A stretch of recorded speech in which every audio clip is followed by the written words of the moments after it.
another question. Yeah. Good morning, Mr. Marx. Thank you very much for the presentation. My pleasure.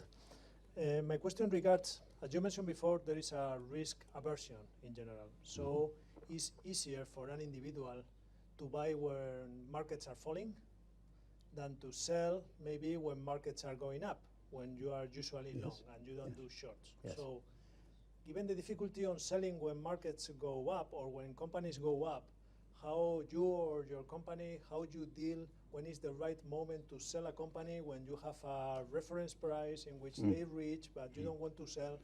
Do you need to be accurate? Do you need to follow this kind of trend? What do you do? Well, another good question. But think about your question. Things are rising. The price is above the reference price, but you don't want to sell. Well, why not? And the answer is because you're human.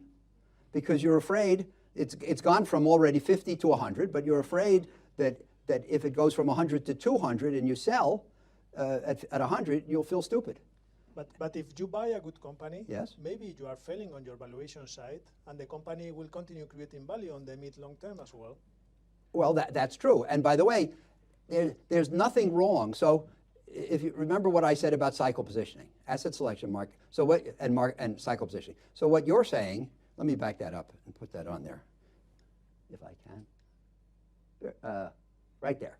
So these are the two things you can do. So what this gentleman is saying is, maybe you say, I only want to do asset selection. I don't want to do cycle positioning. Because number one, it's hard to get cycle positioning right. And number two, if you do good asset selection and ignore cycle positioning, in the long run, you'll do okay. Nothing wrong with that.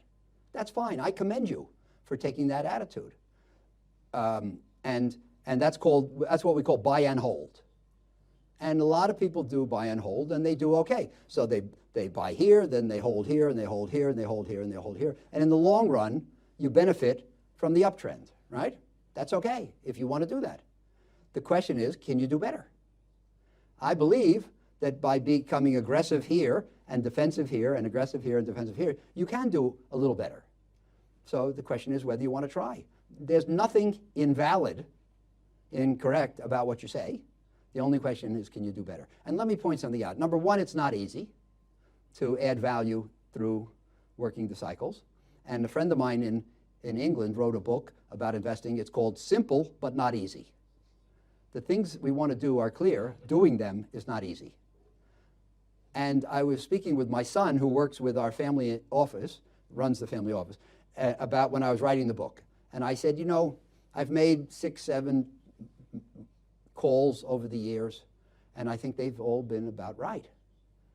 And he said to me, Dad, that's right. You made 6 times in 50 years. And of course, you know, he's correct.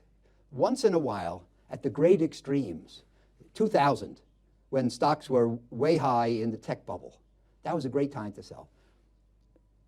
Late 08, early 09, in the global financial crisis after the bankruptcy of Lehman, that was a great time to buy. But there was 8 or 9 years in between when there was nothing clever to do in this regard. So in other words, you don't get opportunities very often, but once a decade or twice a decade, you do get profound opportunities. And the question is whether you will take advantage of them or say, no, I'm a buy and hold guy, which is okay too. There's no right or wrong.